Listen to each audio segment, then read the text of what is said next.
तो पंचायत के माधव हमारे साथ हैं और उनसे हम बात करते हैं एक एक करके। बहुत सारी चर्चाएं इनसे करनी थी, लेकिन उससे पहले एक बार जरा वो कर लेते हैं क्या जिससे आप चर्चे में हैं। सच पूछिए निर्भय भाई, तो आप बक शुद्धि कर तो रहे हैं। आपने बक में शुद्धि जरूर कर दी है। देखिए, पंचायत आपने देख लिया होगा बखूबी, बहुत लोगों ने देख लिया होगा। जिन लोगों ने नहीं देखा होगा हम आपको सुझाव देंगे कि जरूर देखिएगा, क्योंकि उसमें भैया हमारे साथ हैं। भले ही वो पंचायत के माधव हैं, लेकिन हमारे लिए अभी भी बुल्लू भैया ही हैं। जमीन से जुड़े हुए हैं, इसलिए हम लोगों ने जमीन चुन लिया है ना। हाँ। वरना स्टूडियो भी बेहतर था। मिट्टी रंगभूमि वाली है, प्रेमचंद रंगशाला का ये जगह है। और भैया ने कहा कि हम जहाँ से जुड़े हैं वहीं चलो, वहीं बात करेंगे, मज़ा आएगा बात करने में, है ना भैया। हाँ। सफ़र की शुरुआत करते हैं किस तरीके से। नवादा से एक व्यक्ति मुंबई की उस लोकल ट्रेन का सफ़र, लाइन में बहुत सारी हुई होंगी, पूरी कहानी जरा सुनना चाहेंगे आपसे। पता नहीं था बहुत कुछ, मतलब कुछ भी नहीं मालूम था मुझे। तो हम पटना आए थे नौकरी करने, सरकारी नौकरी करनी है, जो कि सबके पास यही होता है। जब आप स्टूडेंट होते हैं तो सबको यही करना होता है, किसी भी तरीके से नौकरी कर लें। स्टूडेंट थोड़े अच्छे थे तो हमको भी कॉन्फिडेंस था और घर में भी लोगों को कॉन्फिडेंस था कि नौकरी तो हो ही जाएगी, और वही कर भी रहे थे। गया पढ़ाई किए, गया ग्रेजुएशन वगैरह किए वहीं से, और उसके बाद फिर पटना आए थे कि स्पेशली नौकरी जल्दी हो जाए, थोड़ा ज़्यादा अच्छे से तैयारी कर पाएँ। लेकिन संयोग ऐसा हुआ कि एक दिन हम कालिदास तो दूसरी तैयारी कर रहे थे। हाँ, हम चले आए, कालिदास देख लिए, एक दिन नाटक देख लिए। और नाटक जिस दिन देख रहे थे, पहला दिन यहाँ गांव में तो नाटक होता था, मुझे ये नहीं मालूम था कि पटना में भी नाटक होता है।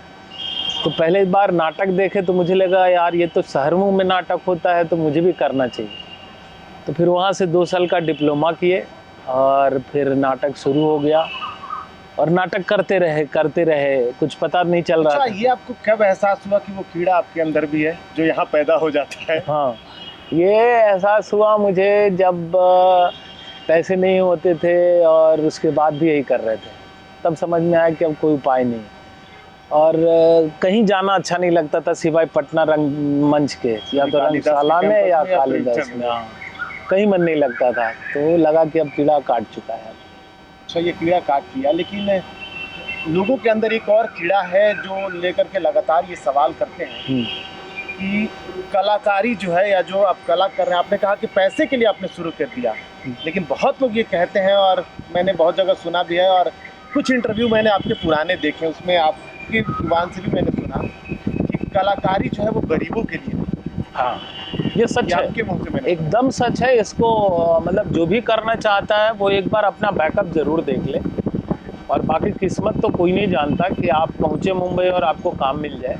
लेकिन सच में गरीबों के लिए नहीं है, क्योंकि खर्च बहुत ज़्यादा होता है, और ये खर्च आप ऐसे मैनेज नहीं कर सकते कि दो दिन कहीं कुछ के या किसी से मांग के उधार नहीं हो सकता है, और लंबा लग सकता है। कितना लंबा?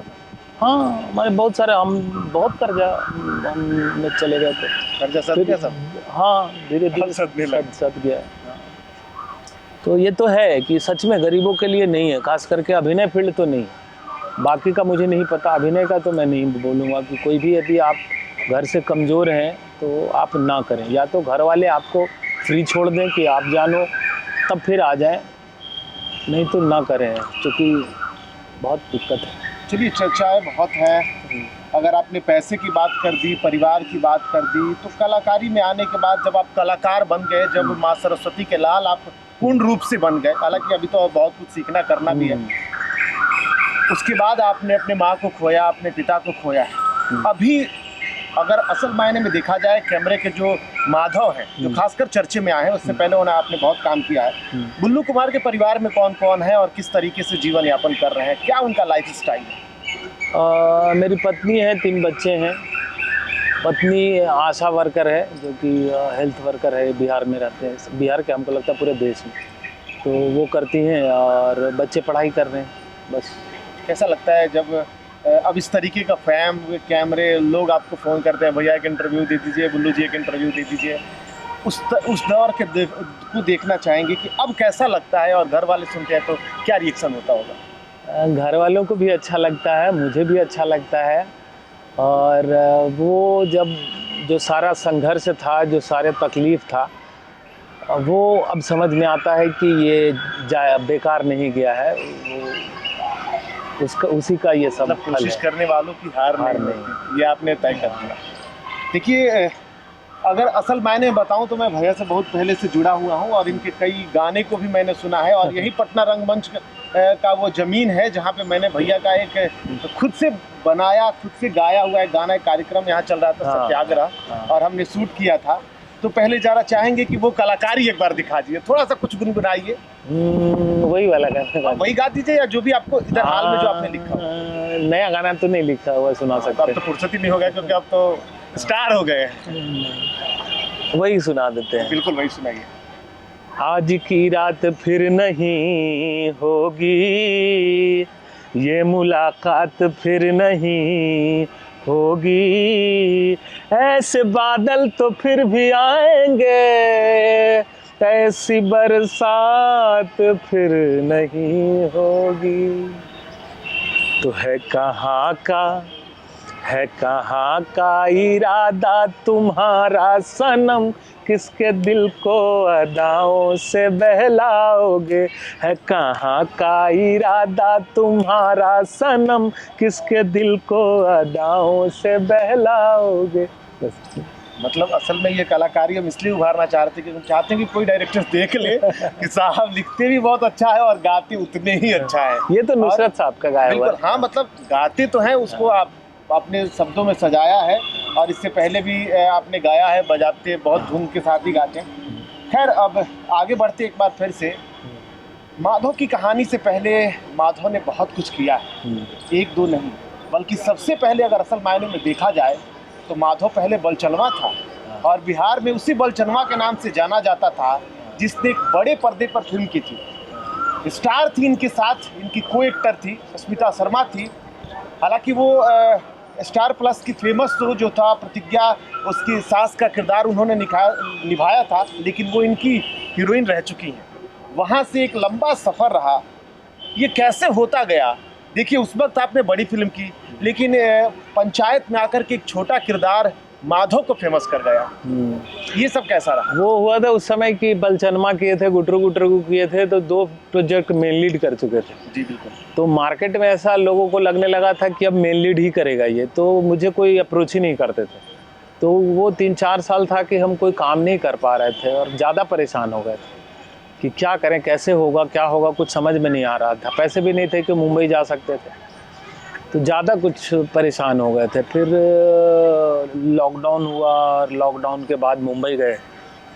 तो लॉकडाउन के बाद मुंबई इसलिए गए थे कि उसके पहले जब हम लॉकडाउन ख़त्म हो रहा था तो छाबड़ा साहब की नज़र मेरे ऊपर पड़ी, ग्रहण मिली थी, छाबड़ा साहब ने ग्रहण दी थी, और उससे मेरे घर वाले फिर बोले कि अब इतना साल रहे हो तो अब जाओ, फिर से जाओ मुंबई। तो फिर से मुंबई गया और संयोग अच्छा रहा कि पंचायत मिला तो फिर।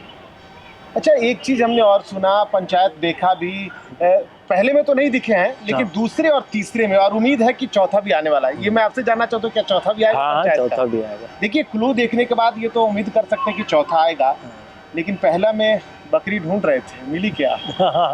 बकरी मिली थी, हाँ, और तीसरे में विधायक जी को कुर्बान भी कर दिया। अच्छा, कुर्बान कर दिया। देखिए, जब हमारी बात भी होती है फोन पर, तो सबसे पहले मेरा भैया से सवाल होता है कि माधव बकरी मिल गई क्या? सीसीटीवी और ज्यादातर मैसेज भी यही आते हैं लोगों, है ना, बकरी वाले पूछते हैं। हाँ। अरे हमने ये भी सुना था, और हम उसके बाद जो पंचायत के रीमेक सॉरी माफ कीजिएगा, उसको क्या बोलते हैं जो बनते, हाँ, वो देख रहा था मैं। तो मैंने सुना कि बुल्लू कुमार जब शूट कर रहे थे और उस वक्त इनसे मतलब वजनदार बकरी मिल गई थी, बहुत भारी बकरी थी। वो क्या कहानी थी? वो हुआ था क्या कि डायलॉग था कि 2 किलो दूध रोज लगती है, तो बकरी 3-4 प्रोडक्शन ला के रखी थी, छोटी बड़ी। तो मुझे लगा कि 2 किलो दूध लगने वाली बकरी होनी भी चाहिए, थोड़ी भारी बकरी होनी चाहिए, तो इसलिए हम भारी वाली बकरी उठा लिए थे। और लंबा वो गेट से एंट्री करके लाना था, तो वो हाथ बहुत ज़्यादा दर्द देने लगा था। 2-3 टेक में तो बकरी नीचे छूट गई थी, गिर गई थी बकरी।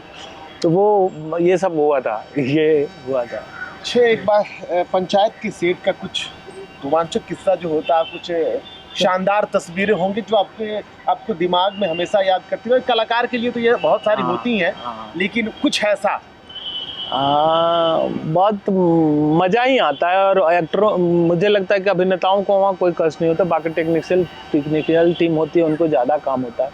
एक्टर तो आराम से वैनिटी में बैठे हुए होते हैं, डायरेक्ट सेट पे पहुँचते हैं, सीधा शूट होता है, कि जब सेट रेडी हो जाता है तभी बुलाया जाता है वैनिटी सेट पर। तो मज़े ही मज़े थे। बहुत सारे एक्टर्स भी थे, सीनियर एक्टर्स थे, उन लोगों से भी बड़ी अच्छी बातचीत होती थी, मज़े भी करते थे, क्रिकेट खेलते थे, स्विमिंग होता था, वो मौज, बस मौज ही ज़्यादा होता था। एक्शन सीन में ज़्यादा अगर मज़ा आता कुल था। मिलाकर के देखा जाए तो भूषण भाई, विनोद, जिसको कोई हाँ। नहीं भूल सकता है, सभी कलाकार हमारी ही मिट्टी के हैं। और आप हो गए, पूरी स्टार कास्ट में देखा जाए तो भले ही मेन लीड रहा हो, लेकिन आज भी छाप बिहारियों ने छोड़ा है इस पूरे उसमें देखा जाए तो। इसको आप कैसे देखते हैं, क्योंकि इससे जुड़ा हुआ अगला सवाल आपके लिए। आप शायद ज़्यादा मेहनती होते हैं बिहारी, हमको तो लगता है सब मेहनती होते हैं, लेकिन बिहारी कुछ ज़्यादा ही संघर्ष करना उनको आदत होती है, संघर्ष उनके जीन में होता है। संघर्ष की अगर आपने जब बात कर दी तो एक संघर्ष की कहानी मुझे और याद आती है, दिल्ली से मुंबई जाना, लेकिन मुंबई की लोकल ट्रेनों को भला हाँ, बहुत सुंदर है मुंबई का लोकल ट्रेन है ना। वहाँ आप प्लेटफॉर्म पे खड़े रहें, भीड़ खुद ब खुद आपको चढ़ा देगी, और जहाँ उतरना हो वहाँ लाइन में लग जाओ, भीड़ धक्का देके नीचे उतार देगी। तो मुंबई का लोकल ट्रेन बढ़िया है, स्मूथ है। चलिए भैया, हम लोग मुंबई की इस ट्रेन की बात कर रहे थे। उस ट्रेन तक जाने में बहुत संघर्ष करना पड़ा है बुल्लू कुमार को। जरा वो समझाइए पूरे विस्तार से कि कैसे कैसे संघर्ष को आपने झेला है। मैं डर नए बहुत आने वाले गांव कलाकार से आया हुआ एक आदमी जो होता है ना, वो था, तो मुझे बहुत डर लगता था सब कुछ से। यहाँ तक कि रिक्शे वाले से बात करने में डर लगता था, कि जो रिक्शे वाले भी डांट देते थे, नहीं जाना मुझे, 100 रुपये लगेगा, 50 रुपये, ऐसे करके। तो फिर धीरे धीरे खुद ही डिसाइड किए कि सब कुछ नया है, नया नया एक्सप्लोर करना पड़ेगा आपको। जब आएगा सामने तभी आपको पता चलेगा कि क्या है। तो फिर वो मज़ा आने लगा, फिर कुछ भी नया आता था तो उसको देखते थे, फिर उसमें घुसते थे, तो फिर नॉर्मल ही होता था, क्योंकि बाकी लोग कर रहे हैं तो आप ही कर लेंगे, यही सोच करके फिर यही समझ करके आगे करते रहे। मुंबई भी गए तो मुंबई में कहीं कुछ पता नहीं चलता था, जाओ तो जहाँ जाओ नोट फीट, यहाँ भीड़ भाड़ सब जगह है। ट्रेन हो या रहने के लिए भी, वहाँ सरवाइव करने के लिए भी, लेकिन सब जगह हर कुछ ना कुछ उपाय निकलता जाता है। यदि आप वहाँ रुकते हैं, वहाँ वेट करते हैं, इंतज़ार करते हैं, थोड़ा धीरज रखते हैं, तो हो जाता है। मुझे लगता है हर चीज़, जैसे पटना थिएटर में ही आए थे तो मुझे कुछ नहीं पता था, कालिदास रंगालय में जुड़े, वहाँ से करते करते फिर कालिदास रंगालय से बाहर भी अलग अलग डायरेक्टर के साथ काम किए, करने लगे। तब धीरे धीरे सब बहुत सारे अपने लोग हो गए। पटना में कितने सारे अपने रंगकर्मी दोस्त हो गए और परिवार जैसा हो गया। वैसे ही मुंबई भी गए तो मुंबई में भी धीरे धीरे बहुत सारे दोस्त हो गए, राइटर डायरेक्टर और एक्टर इतने दोस्त हो गए। तो अब वहाँ भी बड़ा फैमिली जैसा महसूस होता है। तो अपनी फील्ड के लोग दोस्त हैं, लेकिन हाँ सब नॉर्मल लगता है, कि ऐसा नहीं कि बोर नहीं लेकिन है। ऐसा हमने कई लोगों को पढ़ा है, सुना है, देखा है, लोग कहते हैं कि डायरेक्टर तो भाव ही नहीं देते। नहीं, डायरेक्टर वो इसलिए थोड़ा होता है, क्या है ना, कि डायरेक्टर एक्टर से बचने इसलिए चाहते हैं कि हर एक्टर होता है कि उनके पास पहुंचना चाहता है, उनसे काम चाहिए होता है उनको, तो सबको काम दे नहीं सकते डायरेक्टर, तो इसलिए थोड़ा बचना चाहते हैं एक्टर से। डायरेक्टर चाहते हैं कि थोड़ा अलग रहे। हाँ, जब आपको डायरेक्टर को आपकी ज़रूरत रहेगी तो वो ढूंढ के निकाल लेंगे, उसके लिए वो आदमी छोड़ देंगे, उसको पकड़ के लाओ, वो ढूंढ के ले आएंगे आपको। तो डायरेक्टर का ऐसा कुछ नहीं है, डायरेक्टर को भी अच्छा लगता है एक्टरों से बात करने में, लेकिन वो ऐसा ना हो कि एक्टर पहुंच बने तब तो। हाँ, पहुंच तो बनेगी आपकी। आप जैसे कि अब मैं अभी चाहूँ कि अनुराग कश्यप से मिलूँ या विशाल भारद्वाज से मिलूँ, तो ऐसे नहीं मिल सकता। लेकिन हाँ, यदि मुझे कोई काम होगा, कोई मैसेज, मुझे कुछ ज़रूरी काम होगा, ये बात उनको पहुंचा दूं तो वो ज़रूर मिलेंगे। जैसे ग्रहण के साथ हुआ आपके साथ। हाँ, तो ग्रहण के टाइम में मेरा फ़ोन भी बंद था, मुंबई का एक नंबर था मेरा जो बंद हो गया था, तो मैसेंजर पे मैसेज आया। उनके एक एसोसिएट हैं देवेन पटेल, वो मैसेंजर पे मैसेज किए कि आपका नंबर नहीं लग रहा, तो ढूंढ के लाया गया मुझे। अच्छा। और मैंने ये जो हम बता रहे थे आपको कि कोई क्यों नहीं मिलता है, क्योंकि आप कुछ खास कारण नहीं बताते हैं।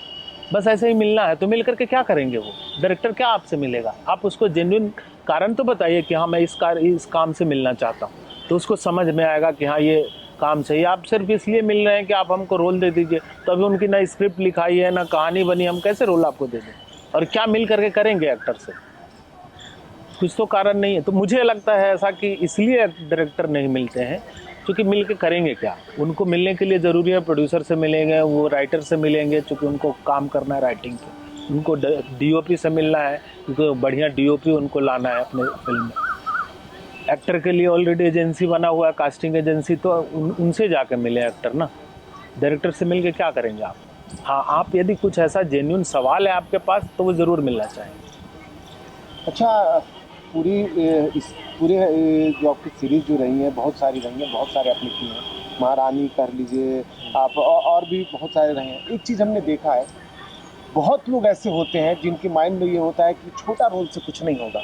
मैंने ग्रहण भी देखा है, बहुत ज़्यादा बड़ा नहीं कहेंगे उसके लिए, आपके लिए, क्योंकि लेकिन आपको छोटा ही रोल मिला, पर आपने उसको भी किया है। महारानी, बाकी और चीज़, अगर लीड रोल को छोड़ दिया जाए तो अब तक अगर पंचायत की बात की जाए तो तीसरा अगर छोड़े तो दूसरे में भी छोटा ही था, कोई बहुत बड़ा नहीं था। एक सीसीटीवी फुटेज वाला मुझे याद है, जब सीसीटीवी घुमाया जा रहा था और एक सीसीटीवी देख रहे थे और बकरी के साथ, तो ये सारी तस्वीरें तीसरा में बढ़ गया। उम्मीद है चौथा में ज़्यादा होगा। और क्या उन नए कलाकारों को आप बताना चाहेंगे कि जो लोग ये सोचते हैं कि छोटा कलाकार, छोटा रोल मिलने से मैं बड़ा स्टार नहीं बन पाऊंगा?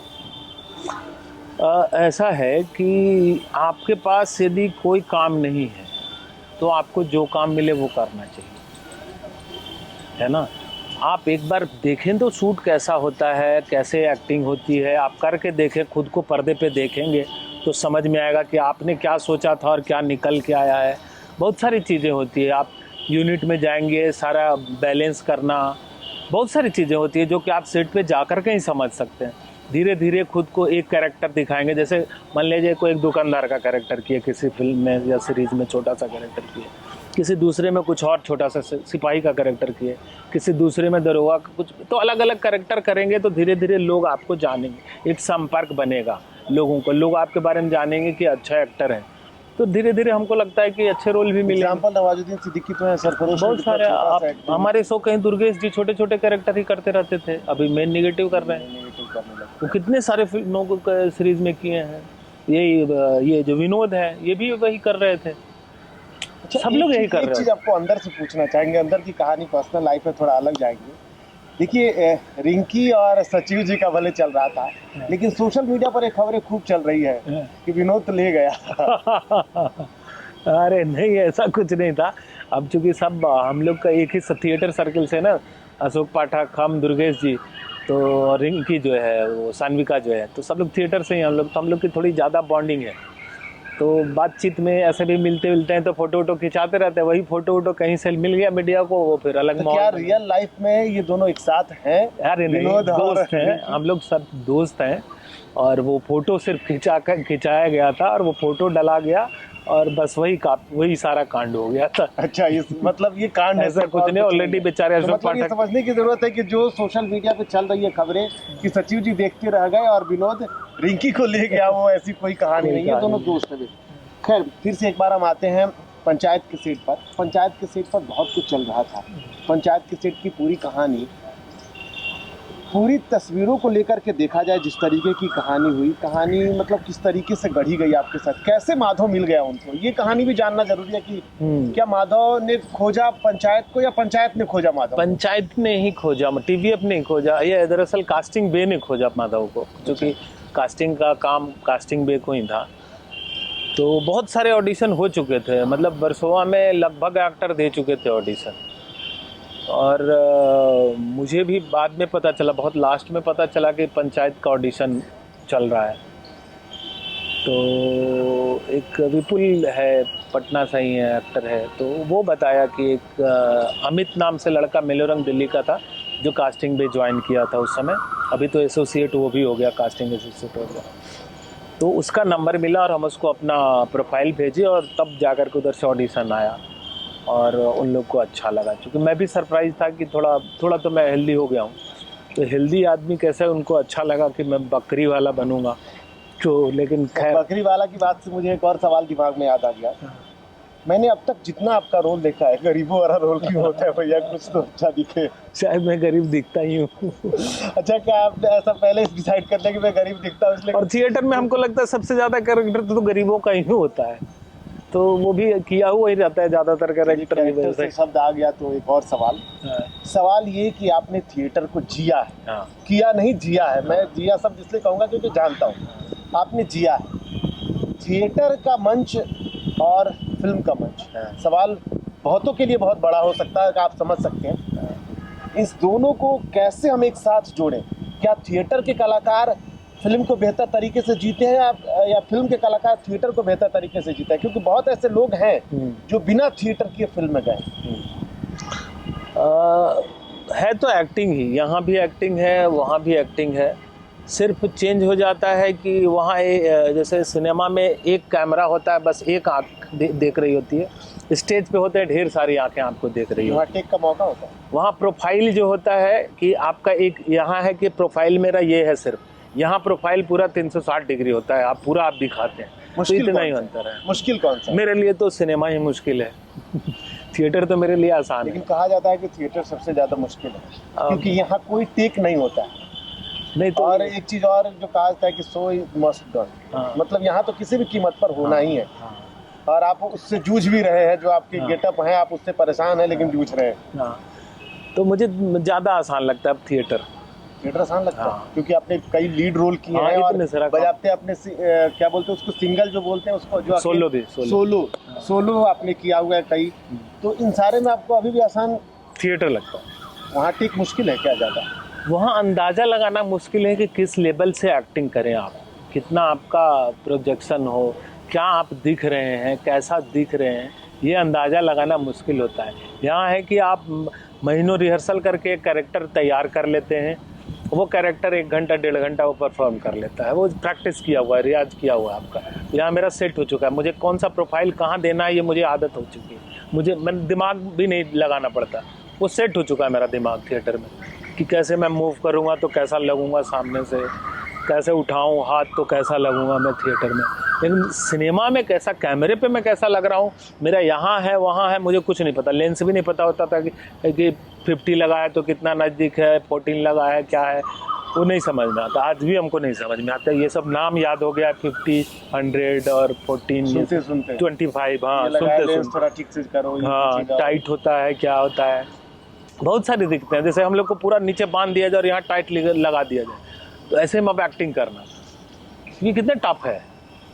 थिएटर में कैमरे को संभालना, थिएटर में आपको कोई कंट्रोलर नहीं होता है। जब नाटक शुरू हो गया तो डायरेक्टर भी नहीं होता, आप होते हैं। लाइट वाला भी लाइट मिला रहा होता है कि कहीं से आपके मिला रहा होता है, लेकिन यहाँ कुछ नहीं चल रहा होता है। यहाँ है कि आपको ही सब कुछ है ही नहीं, आप सिर्फ परफॉर्म कीजिए, बाकी करने वाले दूसरे को। संघर्ष में पार करना कितना मुश्किल है? संघर्ष तो संघर्ष है, मेहनत दुख दर्द सब लगेगा, लेकिन जितना ये मुझे बहुत अच्छा लगा कि अभी भी यही सोचते हैं और हमेशा इसी बात से मजबूत रहते हैं कि जब भी जितनी भी तकलीफ हुई है तो मुझे जरूर ये याद रहता था कि ये सब मिलेगा, ये एक दिन मिलेगा, हमको सारा पेबैक मिलेगा सब, और वो मिल रहा है धीरे धीरे। एक आखिरी सवाल जाते जाते उन कलाकारों से, क्योंकि रंगभूमि के इस मैदान में जहाँ बैठे हैं, इस माटी में बैठे हैं, यहाँ से एक दो नहीं कई कलाकारों को बॉलीवुड ने देखा है और लगातार उसके साथ सफ़र कर रहे हैं। यहाँ से कई ऐसे कलाकार हैं जो आगे जाने वाले हैं। आपसे चाहेंगे कि एक सफल अभिनेता के तौर पर आप आगे बढ़ रहे हैं, आगे और बढ़ेंगे। हाँ, मेरी तो अभी शुरुआत है। उन कलाकारों को आप चाहेंगे जो इस रंगमंच से उठ के आगे आना चाहते हैं और जिनको मतलब जो लोग आपको भी रोल मॉडल मानते हैं और बाकी और अन्य कलाकारों को, उनको क्या संदेश देंगे?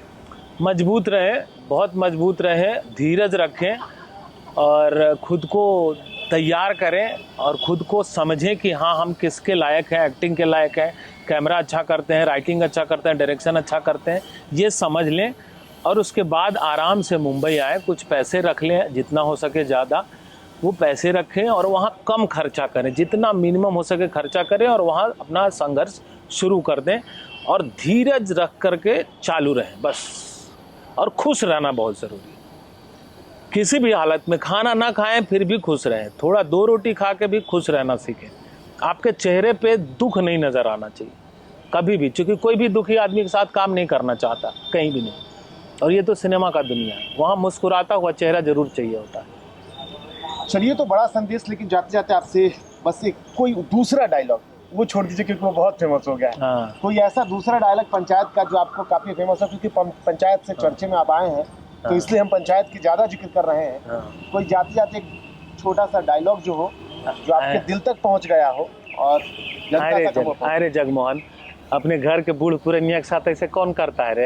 एक बार फिर से वो कैमरा मेरा यहाँ है। अच्छा। और इसके साथ आप कैमरे से बात कीजिए कि अरे जगमोहन, अपने घर के बूढ़ पुरनिया के साथ ऐसे कौन करता है रे? हैं? एक बेटा थे श्रवण कुमार और एक ये है बेशरम कुमार। बहुत बहुत धन्यवाद भैया, तो हमारे साथ जुड़ने के लिए। और जिस तरीके की लगातार आपकी सफ़र है, उम्मीद करेंगे हम, और भगवान से विनती भी रहेगी कि आप आगे बढ़ें और कोई और दूसरा इंटरव्यू किसी बेहतर जगह पे आपके साथ मिले और बात करें। मुंबई तक भी हम आने को तैयार हैं। फिलहाल बहुत बहुत धन्यवाद। धन्यवाद, धन्यवाद आपको। रुको, ये अरे ऐसे मत काटिए, मुझे भी धन्यवाद देने दीजिए निर्भय को। बहुत बहुत धन्यवाद निर्भय। इतने साल, जितने सालों से मैं लगा हूँ, 2-4 साल ही तुम कम से लगे हुए हो, इसी फील्ड में हो, तो मेरी भी बहुत शुभकामनाएं हैं कि तुम्हारा चैनल खूब ग्रो करे और खूब देखिए इसको, सब्सक्राइब कीजिए, लाइक कीजिए और अच्छे अच्छे कंटेंट ये लाता रहेगा। बहुत मेहनती और ईमानदार लड़का है, तो भरोसा रखिए सब अच्छा करेगा इस चैनल पे। शुक्रिया भैया। Thank you. Thank you.